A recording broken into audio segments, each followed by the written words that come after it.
السلام علیکم ورحمۃ اللہ وبرکاتہ ان الحمد للہ نحمده ونستعینه ونستغفره ونعوذ باللہ من شرور انفسنا ومن سیئات اعمالنا من يهده الله فلا مضل له ومن يضلل فلا هادي له واشهد ان لا اله الا الله وحده لا شريك له واشهد ان محمدا عبده ورسوله يا أيها الذين آمنوا اتقوا الله حق تقاته ولا تموتن إلا وأنتم مسلمون يا أيها الناس اتقوا ربكم الذي خلقكم من نفس واحدة وخلق منها زوجها وبث منهما رجالا كثيرا ونساء واتقوا الله الذي تساءلون به والأرحام إن الله كان عليكم رقيبا يا أيها الذين آمنوا اتقوا الله وقولوا قولا سديدا يصلح لكم أعمالكم ويغفر لكم ذنوبكم ومن يطع الله ورسوله فقد فاز فوزا عظيما أما بعد فإن خير الحديث كتاب الله وخير الهدي هدي محمد صلى الله عليه وسلم وشر الأمور محدثاتها وكل محدثة بدعة وكل بدعة ضلالة وكل ضلالة في النار۔ ہر قسم کی حمد و ثناء اللہ تبارک و تعالیٰ کے لیے اور بے شمار درود و سلام ہوں جناب نبی اکرم صلی اللہ علیہ وسلم کی ذات اقدس پہ۔ گزشتہ کئی دنوں سے اس کتاب سے درس دے رہا ہوں جس کا نام ہے کتاب العلم، اور یہ ایک بہت بڑے عالم دین شیخ ابن عثیمین رحمہ اللہ کی تعریف ہے۔ اس میں انہوں نے علم کے بارے میں گفتگو کی ہے، علم کے آداب بھی بتائے ہیں، علم کا حکم بھی بتایا ہے، یہ بھی بتایا ہے کہ قرآن و حدیث میں جس علم کی ترغیب دی گئی ہے اس سے مراد کون سا علم ہے، دینی علم ہے یا دنیاوی علم ہے۔ اور گزشتہ درس میں گفتگو کا سلسلہ اس بارے میں شروع ہوا تھا کہ وہ کون سے اسباب ہیں جنہیں اختیار کیا جائے تو حصول علم میں مدد ملتی ہے۔ چنانچہ ایک سبب کا تذکرہ ہوا تھا، اور وہ کون سا سبب ہے جس کی وجہ سے علم حاصل کرنے میں مدد ملتی ہے؟ جی آپ سے سوال کر رہا ہوں۔ تقویٰ۔ کتاب کے مؤلف نے بتایا تھا کہ تقویٰ یہ ایک ایسی خوبی ہے جس کی وجہ سے انسان کے علم میں اضافہ ہوتا ہے اور حصول علم میں مدد ملتی ہے۔ کتاب کے مؤلف نے بتایا تھا کہ نبی علیہ الصلوۃ والسلام صحابہ کرام لوگوں کو تقویٰ کی بار بار وصیت کیا کرتے تھے، اور گزشتہ درس میں یہ بھی بتایا گیا کہ تقویٰ کسے کہتے ہیں۔ تقویٰ سے مراد یہ ہے کہ آپ اللہ تبارک و تعالیٰ کی اطاعت کریں اور جن چیزوں سے اللہ نے روکا ہے ان سے دور رہیں۔ پھر کتاب کے مؤلف نے وہ آیت بیان کی جس آیت سے پتہ چلتا ہے کہ تقویٰ کے ذریعے حصول علم میں مدد ملتی ہے۔ آیت کیا ہے کہ یا ایھا الذین آمنوا، اے ایمان والو، ان تتقوا اللہ، اگر تم اللہ تبارک و تعالیٰ سے ڈرتے رہو گے، تقویٰ اختیار کرو گے، یجعل لکم فرقانا، تو اللہ تعالیٰ تمہارے لیے فرقان بنا دے گا۔ کیا بنا دے گا؟ فرقان کیا چیز ہے؟ فرقان کا مطلب یہ ہے کہ اللہ تمہیں وہ صلاحیت دے گا جس کے ذریعے تم فرق کر سکو گے۔ کیا کر سکو گے؟ کس چیز میں فرق کر سکو گے؟ نیکی بدی میں، حق و باطل میں، کون سی چیز اچھی ہے، کون سی نقصان دہ ہے، یہ صلاحیت مل جائے تو اور کیا چاہیے؟ تو یہ کب ملے گی؟ جب ہم کیا اختیار کریں گے؟ تقویٰ۔ فرمایا وَيُكَفِّرْ عَنْكُمْ سَيِّئَاتِكُمْ، تقویٰ اختیار کرنے کا دوسرا فائدہ یہ ہے کہ اللہ تمہاری برائیاں مٹا ڈالے گا، وَيَغْفِرْ لَكُمْ، اور اللہ تعالیٰ تمہیں بخش دے گا۔ وَاللَّهُ ذُو الْفَضْلِ الْعَظِيمِ، اللہ بڑے فضل والا ہے۔ کتاب کے مؤلف اب کہتے ہیں وَهَذِهِ الْآيَةُ فِيهَا ثَلَاثُ فَوَائِدَ مُهِمَّةٌ، اس آیت میں 3 فائدے ہیں اور تینوں ہی بہت اہمیت رکھتے ہیں۔ اس آیت میں 3 فائدے ہیں اور تینوں کیا رکھتے ہیں؟ بہت اہمیت رکھتی ہیں. کہتی ہیں الفائدۃ الاولی، پہلا فائدہ یہ ہے کہ یجعل لکم فرقانا، اللہ کہہ رہے ہیں کہ اللہ تمہارے لیے فرقان پیدا کر دے گا. فرقان کیا ہے؟ کتاب کے مؤلف کہتے ہیں ای یجعل لکم ما تفرقون به بین الحق والباطل وبین الضار والنافع، اللہ تم میں وہ صلاحیت پیدا کر دے گا جس صلاحیت کی وجہ سے تم حق و باطل میں فرق کر سکو گے، وہ چیز جو نقصان دہ ہے اور وہ چیز جو فائدہ مند ہے اس میں فرق کر سکو گے. وَهَذَا يَدْخُلُ فِيهِ الْعِلْمِ بحيث يفتح اللہ علی الانسان من العلوم ما لا يفتح لغیرہ، یہ جو صلاحیت ہے فرقان، اس میں علم بھی داخل ہے کہ اللہ تعالی ایسے انسان پہ ان علوم کے دروازے کھول دے گا جو علوم اللہ تعالی کسی اور کو نہیں دے گا. کس کی وجہ سے؟ جی تقوی کی وجہ سے. فَإِنَّ التَّقْوَى يَحْصُلُ بِهَا زِيَادَةُ الْهُدَى، تقوی کی وجہ سے ہدایت میں اضافہ ہوتا ہے. آپ نماز میں کیا کہتے ہیں؟ اهْدِنَا الصِّرَاطَ، وہ بھی ہم توجہ سے نہیں کہتے اور بعد میں کہتے ہیں ہمیں پتہ نہیں چلتا کس مولوی کی بات مانیں، کس فرقے کا ساتھ دیں. بھئی یہی چیز تو نماز میں اللہ نے آپ کو سکھائی ہے کہ آپ اللہ سے دعا کریں کہ یا اللہ ہمیں یہ صلاحیت دے. اہدنا الصراط المستقیم، یا اللہ ہمیں صراط مستقیم کی ہدایت دے دے، ہمیں بتا دے صراط مستقیم کون سا ہے، صراط مستقیم پہ ہمیں چلا دے. تو نماز میں سورہ فاتحہ بڑی توجہ سے پڑھنی چاہیے، ہر نماز میں، ہر نماز کی حرکت میں پڑھنی چاہیے اور بڑی ہی خشوع کے ساتھ یہ دعا کرنی چاہیے اہدنا الصراط المستقیم. تو کتاب کے مؤلف کہہ رہے ہیں کہ یہ آیت بتا رہی ہے کہ جب آپ تقوی اختیار کریں گے، اللہ کی حرام کردہ چیزوں سے دور رہیں گے، ممنوع چیزوں سے بچ کر رہیں گے، تو اللہ تعالیٰ اس کی وجہ سے آپ کی ہدایت میں اضافہ کر دے گا. وزیادۃ العلم، اللہ تعالیٰ آپ کے علم میں بھی اضافہ کر دے گا. کس کی وجہ سے؟ تقوی کی وجہ سے. وزیادۃ الحفظ، اللہ آپ کے حافظے میں بھی اضافہ کر دے گا. کس کی وجہ سے؟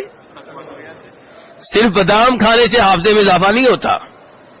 اگر چاہتے ہیں حافظے میں اضافہ ہو جائے، قرآن کا علم ذہن میں محفوظ ہونا شروع ہو جائے، ہدایت مزید مل جائے، تو پھر تقوی اختیار کریں. کتاب کے مؤلف کہتے ہیں وَلِهَذَا يُذْكَرُ عَنِ الشَّافِعِي رَحِمَهُ اللَّهُ أَنَّهُ قَالَ، اسی لیے امام شافعی سے یہ روایت کی جاتی ہے کہ انہوں نے کہا تھا. کنہوں نے کہا تھا؟ امام شافعی نے. حاجی صاحب امام شافعی کچھ کہنے لگے آپ سے. امام شافعی کہہ رہے ہیں شکوت الی وکیع سوء حفظی، کہتے ہیں میں نے اپنے استاد وکیع بن جراح سے بات کی، میں نے کہا کہ حافظہ بڑا کمزور ہے. یہ کون کہہ رہے ہیں؟ امام شافعی.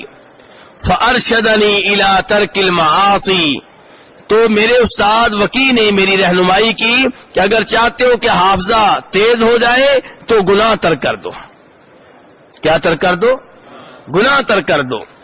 وقال، اور میرے استاد نے کہا اے علم، یہ بات نوٹ کر لو، ذہن نشین کر لو، بِأَنَّ الْعِلْمَ نور، یہ علم نور ہے. نور، یہ کیا ہے؟ علم کیا ہے؟ نور ہے. کون سا علم؟ دین کا علم، شریعت کا علم، قرآن کا علم، حدیث کا علم کیا ہے؟ نور ہے. یہ ہے روشن خیالی. نور کا مطلب کیا ہوتا ہے؟ روشنی. تو روشنی قرآن و حدیث میں ہے. آج قرآن و حدیث کو کہتے ہیں کیا؟ یہ ہمیں پچھلے زمانے کی طرف لے جا رہے ہیں. جی روشنی کہاں؟ کہتے ہیں یورپ سے آتی ہے. اور امام شافعی کے استاد بہت پہلے کہہ رہے ہیں کہ روشنی کدھر ہے، نور کدھر ہے؟ اللہ کے علم میں. قرآن و حدیث نور ہے، یہ ہے روشنی. جو نور آپ کو بتائے کہ اللہ کے حقوق کیا ہے اس کو روشنی کہتے ہیں. جو علم آپ کو بتائے کہ نبی علیہ الصلوۃ والسلام کے حقوق کیا ہے اسے نور کہتے ہیں. جو علم آپ کو بتائے جنت میں کیسے آپ جا سکتے ہیں، جنت کا راستہ کون سا ہے، جہنم کے راستے کون کون سے ہیں، اس کو کہتے ہیں نور. یہ ہے روشنی. اور جو علم آپ کو بتائے کہ فحاشی کیسے کرنی ہے، بے حیائی کیسے کرنی ہے، شرک کا ارتکاب کیسے کرنا ہے، بدعات پہ کیسے چلنا ہے، وہ نور نہیں ہے، وہ اندھیرا ہے. لوگوں نے نام الٹ رکھ دیے ہیں، اس سے حقیقت چھپ نہیں سکتی. تو نور کیا ہے؟ قرآن و حدیث نور ہے. تو یہ امام شافعی کے استاد بہت پہلے کہہ رہے ہیں العلم نور، علم نور ہے، روشنی ہے. وَنُورُ اللَّهِ لَا يُؤْتَاهُ عَاصِي، اور یاد رکھو اللہ کا نور کسی گنہگار کو نہیں ملتا. تو جو چاہتے ہیں حافظہ صحیح کام کرے، علم میں اضافہ ہو، ہدایت میں اضافہ ہو، انہیں کیا کرنا ہوگا؟ گناہ ترک کرنے ہوں گے. کیا کرنا ہوگا؟ گناہ ترک کرنے ہوں گے، نیکیوں کو اپنانا ہوگا، نمازوں کے پابند بن جائیں، فرض روزے پورے رکھیں، زکوٰۃ ادا کریں، سود سے دور رہیں، چوری سے رشوت سے دور رہیں، تہمتیں لگانے سے دور رہیں، قتل و غارت سے دور رہیں، جادو کے عمل سے دور رہیں، یتیموں کا مال کھانے سے بچیں، شلوار ٹخنوں سے نیچے لٹکانے سے بچیں کیونکہ کبیرہ گناہ ہے. ان تمام گناہوں سے دور رہیں تو اللہ رب العزت آپ کا سینہ کھول دے گا. اللہ آپ کو قرآن کی دولت سے منور کرے گا. اللہ رب العزت آپ کو نبی علیہ الصلوۃ والسلام کی حدیث کا فہم دے گا. تو یہ شعر امام شافعی کی طرف منسوب ہیں کہ امام شافعی نے کہے ہیں، اور انہوں نے ان اشعار میں اپنے استاد وکیع بن جراح کی نصیحت کو نقل کیا ہے. ولا شک ان الانسان كلما ازداد علما ازداد معرفتا وفرقانا بین الحق والباطل والضار والنافع. یہ شعر نقل کرنے کے بعد کتاب کے مؤلف کہتے ہیں اس میں کوئی شک و شبہ نہیں ہے کہ انسان جس قدر علم میں آگے بڑھے گا اسی قدر اللہ تبارک و تعالی اسے معرفت دے گا اور حق و باطل میں تمیز کرنے کی صلاحیت دے گا. کون سی چیز نقصان دہ ہے، کون سی فائدہ مند ہے، اس میں صلاحیت کرنے کی اللہ تعالیٰ قوت دے گا. وَكَذَلِكَ يَدْخُلُ فِيهِ مَا يَفْتَحُ اللَّهُ عَلَى الْإِنسَانِ مِنَ الْفَهْمِ، اور اس فرقان میں وہ فہم بھی داخل ہے. کیا داخل ہے؟ علم بھی. اور علم تو مل گیا، قرآن کی آیت تو مل گئی، لیکن اس کا حقیقی معنی سمجھنا یہ فہم ہے. جب آپ تقوی اختیار کریں گے اللہ فرقان دے گا. فرقان میں علم بھی داخل ہے، فہم بھی داخل ہے. لأن التقوى سبب لقوت الفهم، کتاب کے مؤلف کہتے ہیں کہ تقوی کی وجہ سے فہم کی قوت میں، سمجھنے کی قوت میں اضافہ ہوتا ہے. وقوت الفهم يحصل بها زیادۃ العلم، جب آپ کے فہم میں اضافہ ہوتا ہے تو پھر آپ کا علم بڑھنا شروع ہو جاتا ہے. فإنك ترى الرجلين، آپ دو آدمی دیکھیں گے، يحفظان آیۃ من کتاب اللہ، یہ دونوں اللہ تعالیٰ کی کتاب کی ایک آیت کو حفظ کرتے ہیں. انہوں نے بھی حفظ کر لیا، انہوں نے بھی کر لیا. يستطيع احدهما ان يستخرج منها ثلاثة احکام ويستطيع الاخر ان يستخرج اکثر من هذا بحسب ما آتاه الله من الفهم. اب دو آدمیوں نے ایک ہی آیت کو یاد کیا ہے. ایک آدمی کہتا ہے کہ اس آیت سے مجھے 3 مسئلے معلوم ہوئے ہیں. کتنے مسئلے معلوم ہوئے ہیں؟ دوسرا کہتا ہے مجھے 3 سے کہیں زیادہ معلوم ہوئے ہیں. ایت ایک ہی ہے، حفظ اس نے بھی کیا ہے، اس نے بھی کیا ہے، لیکن ایک کے پاس قوت فہم زیادہ ہے اور ایک کے پاس کم ہے. یہ قوت فہم کیسے ملتی ہے؟ تقوی اختیار کرنے سے، گناہوں سے دور رہنے سے، اپنی نگاہوں کو محفوظ کر لیں، یہ حرام چیزوں کی طرف نہ اٹھیں، ان عورتوں کو نہ دیکھیں جن کو دیکھنے کی اجازت نہیں ہے، نیٹ کا استعمال کرتے ہوئے گندی تصویریں نہ دیکھیں، اور موبائل سنتے ہوئے گانے نہ سنیں، کانوں کو غلط استعمال نہ کیا جائے، ہاتھوں کو غلط استعمال نہ کیا جائے، پاؤں کو غلط استعمال نہ کیا جائے، اپنے اعضاء کو گناہوں سے بچایا جائے، حرام کاموں سے بچایا جائے، تقوی اختیار کیا جائے تو اللہ تعالیٰ قوت فہم میں بھی اضافہ کرتا ہے، قوت علم میں بھی اضافہ کرتا ہے. فالتقوی سبب لزیادۃ الفہم، تقوی اختیار کرنے سے انسان کے فہم میں اضافہ ہوتا ہے. وَيَدْخُلُ فِي ذَلِكَ أَيْضًا الْفِرَاسَةُ، کتاب کے مؤلف کہتے ہیں فرقان میں ایک اور چیز بھی داخل ہے. پہلے کہا علم، پھر کہا فہم، اب کہہ رہے فراست بھی اس میں داخل ہے. جب آپ تقوی اختیار کریں گے آپ کو فراست بھی ملے گی. کیا ملے گی جی؟ فراست کیا چیز ہے؟ کہتے ہیں ان اللہ یعطی المتقی فراستاً یمیز بها حتی بین الناس، فراست مل جائے گی پھر آپ لوگوں کو بھی پہچان سکیں گے، دیکھتے ہی پہچان جائیں گے کہ یہ چہرہ بتا رہا ہے کہ یہ نیک چہرہ ہے. اور اس کا چہرہ بتا رہا ہے کہ بد آدمی. اندازہ ایک آپ کو ہو جائے گا, کبھی اندازہ غلط بھی ہو جاتا ہے, لیکن عام طور پہ جب آپ تقوی اختیار کریں گے اللہ آپ کو فراست دیں گے, آپ کا اندازہ صحیح نکلے گا. فَبِمُجَرَّدِ مَا يَرَى الْإِنسَانُ يَعْرِفُ أَنَّهُ كَاذِبٌ أَوْ صَادِقٌ. آپ کسی انسان کو دیکھتے ہی پہچان سکیں گے کہ یہ جھوٹا ہے کہ سچا ہے. او بر او فاجر, یہ نیک ہے کہ فاسق و فاجر ہے.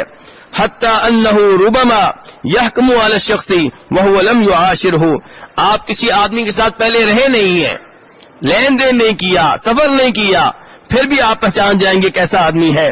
ولم يعرف عنہ شیئا بسبب ما اعطاه اللہ من الفراسہ, یہ فراست کی وجہ سے. لیکن فراست 100% نہیں ہوتی, کبھی اندازہ صحیح نکلے گا, کبھی غلط نکلے گا. الفائدۃ الثانیہ, دوسرا فائدہ جو اس آیت میں بتایا گیا کہ تقوی کی وجہ سے آپ کو ملے گا. کس کی وجہ سے ملے گا؟ کہ وَيُكَفِّرْ عَنْكُمْ سَيِّئَاتِكُمْ. اللہ تعالیٰ کہہ رہے ہیں تقوی اختیار کرو گے تو میں تمہاری برائیاں مٹا ڈالوں گا, تمہاری برائیاں مٹا ڈالوں گا. وَتَكْفِيرُ السَّيِّئَاتِ يَكُونُ بِالْأَعْمَالِ الصَّالِحَةِ. کتاب کے مؤلف کہتے ہیں کہ یہ بات سب کو معلوم ہے کہ گناہ کیسے مٹتے ہیں, نیک اعمال کرنے سے. کیا کرنے سے؟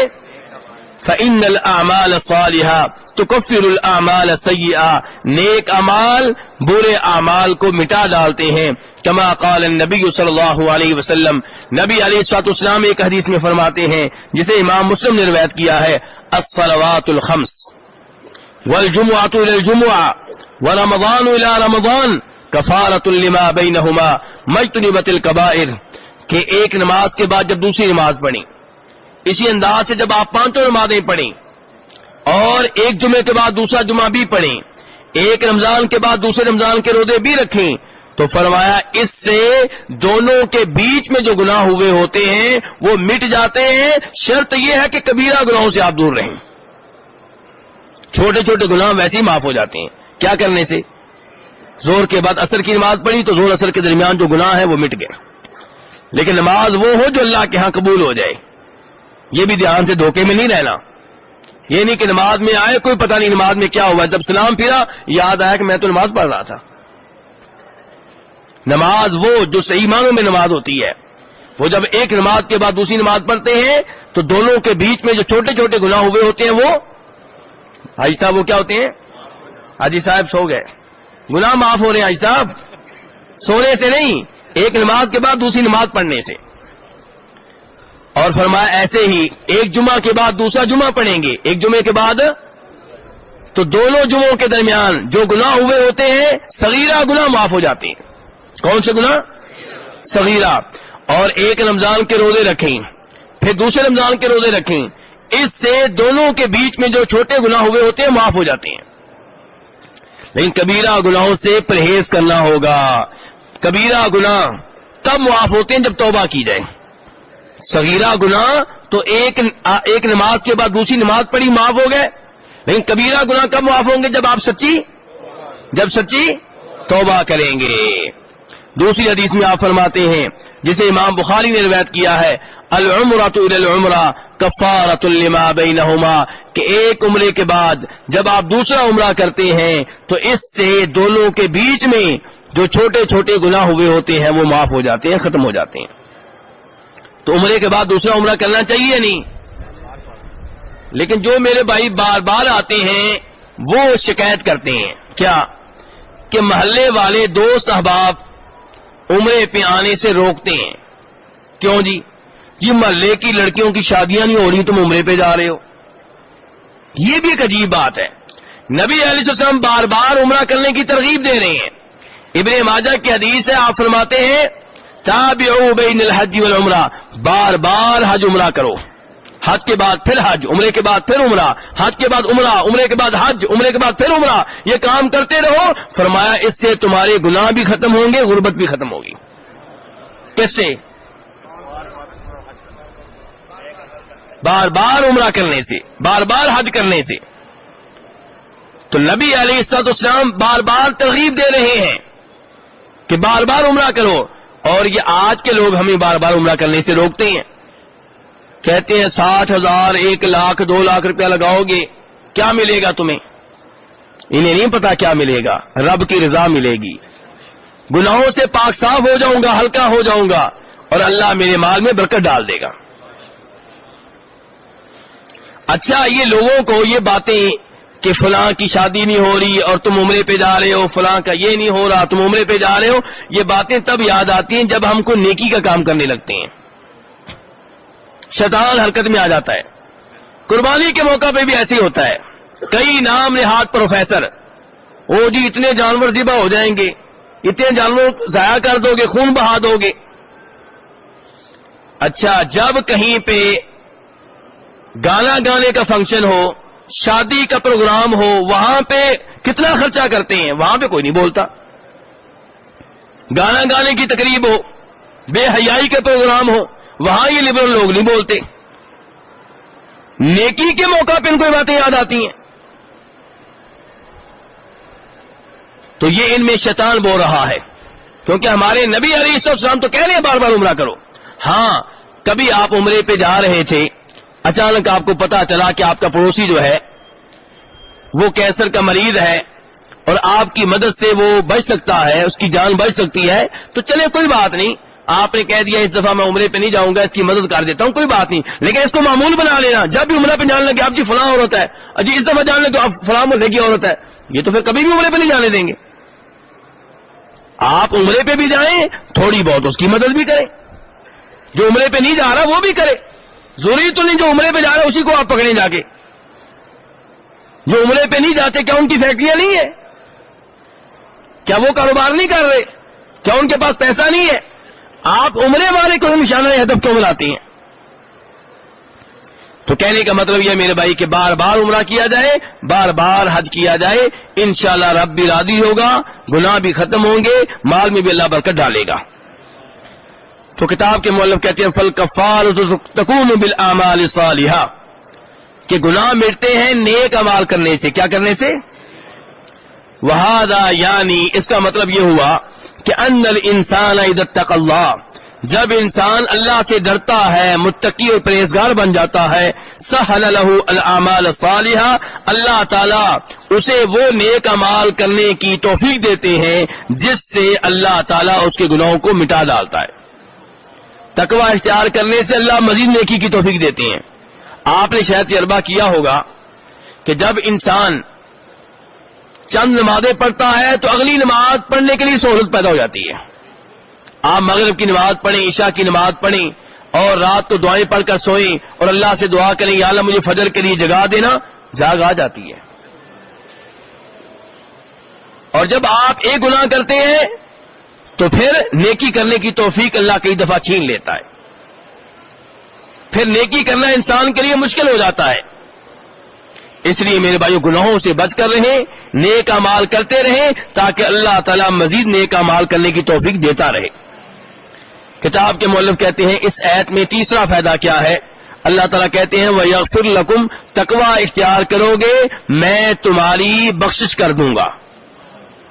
کہتے ہیں اس کا مطلب یہ ہے کہ اللہ تعالیٰ بندے کو توبہ و استغفار کی توفیق دے گا، جو تقوی اختیار کرے گا وہ اسی کو اللہ یہ توفیق دیں گے۔ استغفر اللہ استغفر اللہ استغفر اللہ، استغفر اللہ ویسے ہم سب کرتے ہیں، ایسے ہی ہے نا، لیکن استغفر اللہ دل سے کرنا ہے۔ کہاں سے؟ زبان سے کرنے سے کوئی فائدہ نہیں ہے۔ استغفر اللہ ساتھ اپنا حساب کتاب کر رہے ہیں۔ استغفر اللہ کا مطلب کیا ہے؟ میں اللہ سے گناہوں کی بخشش چاہتا ہوں۔ کیا اللہ تعالیٰ ایسے آدمی کے گناہ معاف کر دے گا جو اللہ سے معافی مانگتے ہوئے دھیان کہیں اور رکھے ہوئے ہے، ٹی وی دیکھ رہا ہے، ساتھ کچھ اور لکھ رہا ہے اور ساتھ کہہ رہا ہے استغفر اللہ استغفر اللہ؟ بھائی اللہ سے بات کر رہے ہو، اللہ سے معافی لے رہے ہو، توجہ کرو۔ اس انداز سے آپ کسی بندے سے بھی معافی مانگے تو معاف نہیں کرے گا۔ کیوں جی؟ میں نے اگر کوئی غلطی کی ہو آپ کے ساتھ اور معافی مانگوں، دھیان میرا ادھر ہو، چہرہ ادھر ہو، آپ مجھے معاف کر دیں گے؟ آپ تو کہیں گے میری ایک اور توہین کر رہے ہو۔ تو توبہ استغفار کریں، توجہ سے کریں، دل سے کریں، اور آپ کا پختہ ارادہ ہو کہ یا اللہ آئندہ میں اس گناہ کے قریب نہیں جاؤں گا، جو پہلے کر چکا ہوں اس پہ شرمندہ ہوں، وہ مجھے معاف کر دے۔ یہ نہیں کہ شراب کی دکان پہ بیٹھے ہوئے ہیں اور اللہ سے معافی مانگ رہے ہیں کہ یا اللہ میں کیا کام کر رہا ہوں، اور ساتھ دکان بھی کھولے ہوئے ہیں۔ سود کا کاروبار کر رہے ہیں، سودی بینک میں ملازم ہیں، انشورنس کا کاروبار کر رہے ہیں، پرائز بانڈ کا کاروبار کر رہے ہیں، رشوت آپ لے رہے ہیں، معافی بھی مانگ رہے ہیں، یہ کون سی معافی ہے؟ کیا آپ اس نے اللہ کو دھوکہ دے سکتے ہیں؟ کبھی نہیں دے سکتے۔ توبہ یہ ہے کہ آپ پہلے گناہ پہ شرمندہ ہوں۔ کیا ہو میرے بھائی؟ شرمندہ ہوں، فخر نہ کر رہے ہوں۔ کئی لوگ فخر بھی کرتے ہیں اور معافیاں بھی مانگتے ہیں اللہ سے۔ فخر کیسے؟ میرے جیسے کسی سے کبھی کوئی لڑائی ہو گئی، کہا میں نے 10 پہلے قتل کر رکھے ہیں، اب یہ شرمندگی سے کہہ رہا ہے کہ فخر سے کہہ رہا ہے؟ مجھے دھمکیاں دے رہا ہے یہ، تو اس کا مطلب ہے وہ شرمندہ نہیں ہے، وہ تو کہہ رہا ہے میں 11واں بھی کر دوں گا، اور پھر تھوڑی دیر بعد کہے گا استغفر اللہ۔ یہ کون سی توبہ ہے؟ توبہ کی پہلی شرط یہ ہے کہ آپ پہلے گناہ پہ شرمندہ ہوں، روتے ہوں، نادم ہوتے ہیں، جب یاد آئے پریشان ہو جاتے ہوں، آنکھوں سے آنسو نکل رہے ہوں۔ دوسرے نمبر پہ وہ گناہ فوری طور پہ ترک کر دیں، یہ نہیں کہ گناہ بھی کر رہے ہیں، بدکاری بھی کر رہے ہیں، رشوت بھی لے رہے ہیں اور اس کی توبہ بھی کر رہے ہیں، وہ گناہ ترک کر دیں، چھوڑ دیں۔ تیسرے نمبر پہ پختہ عزم ہو۔ کیا لفظ بولا میں نے؟ پختہ عزم ہو کہ اس گناہ کے کبھی قریب نہیں جاؤں گا۔ انسان ہے، ہو سکتا ہے پھر کبھی ہو جائے، لیکن توبہ کرتے ہوئے کم از کم نیت صاف ہو کہ آئندہ میں نے گناہ نہیں کرنا۔ بطور بشر ہو سکتا ہے پھر کبھی ہو جائے، لیکن کم از کم توبہ کرتے ہوئے دل میں یہ بات نہیں ہے کہ کل کو پھر بھی کرنا ہے۔ توبہ کرتے ہوئے آپ کی نیت صاف ہے کہ یا اللہ اب معاف کر دے، آئندہ میں اس گناہ کے قریب نہیں جاؤں گا۔ توبہ کی چوتھی شرط کہ اگر گناہ کا تعلق کسی بندے سے ہے تو اس کا حق واپس کریں۔ اگر آپ نے کسی کو تھپڑ مارا تھا اور اللہ سے معافی مانگ رہے ہیں، اللہ کے ساتھ ساتھ اس سے بھی معافی مانگیں، اس سے کہیں کہ یا مجھے تھپڑ مار لو یا مجھے معاف کر دو۔ اگر کسی کے پیسے دینے ہیں، قرضہ لیا ہوا ہے، پیسے دبا کر بیٹھے ہیں اور اللہ سے معافی مانگ رہے ہیں، بھی اس کا قرضہ واپس کرو، پھر اللہ سے معافی مانگو۔ بہنوں کی زمینوں پہ قبضہ کر رکھا ہے اور اللہ سے معافی بھی مانگ رہے ہیں، ان کی جائیداد واپس کرو، پھر اس کے بعد اللہ سے معافی مانگو، اور اس سے بھی معافی مانگو کہ 1 سال میں نے لیٹ دیا، 1 سال تمہارا حق حرام کا کھاتا رہا ہوں۔ کیونکہ کئی بھائی 5 سال کھانے کے بعد جب بہنوں کو دیتے ہیں پھر بھی احسان کر رہے ہوتے ہیں، یہ نہیں سوچتے کہ 5 سال کی معافی بھی مانگنی ہے۔ 5 سال تمہیں کس نے حق دیا تھا کہ اس کی زمینیں کھاؤ، اس کی زمینوں پہ کرایہ لیتے رہو؟ کس نے حق دیا تھا تمہیں یہ؟ تو اگر بندے کا حق ہے تو وہ واپس کریں۔ کسی کو گالی دی تھی، اس سے معافی مانگے، اس سے کہیں یا مجھے گالیاں دے لو لوگوں کے سامنے یا مجھے معاف کر دو۔ جب تک وہ معاف نہیں کرے گا کام نہیں بنے گا۔ تو اس لیے میرے بھائیو توبہ کی ان شرائط کو مد نظر رکھا جائے، پھر توبہ استغفار کی جائے تو اللہ تعالیٰ معاف کرنے والا ہے۔ اللہ رب العزت ہمیں یہ راہ اختیار کرنے کی توفیق عنایت فرمائے، جس راہ کو اختیار کرنے سے ہماری ہدایت میں اضافہ ہوگا، علم میں اضافہ ہوگا، فہم و فراست میں اضافہ ہوگا۔ وصلی اللہ تعالی علی نبیہ محمد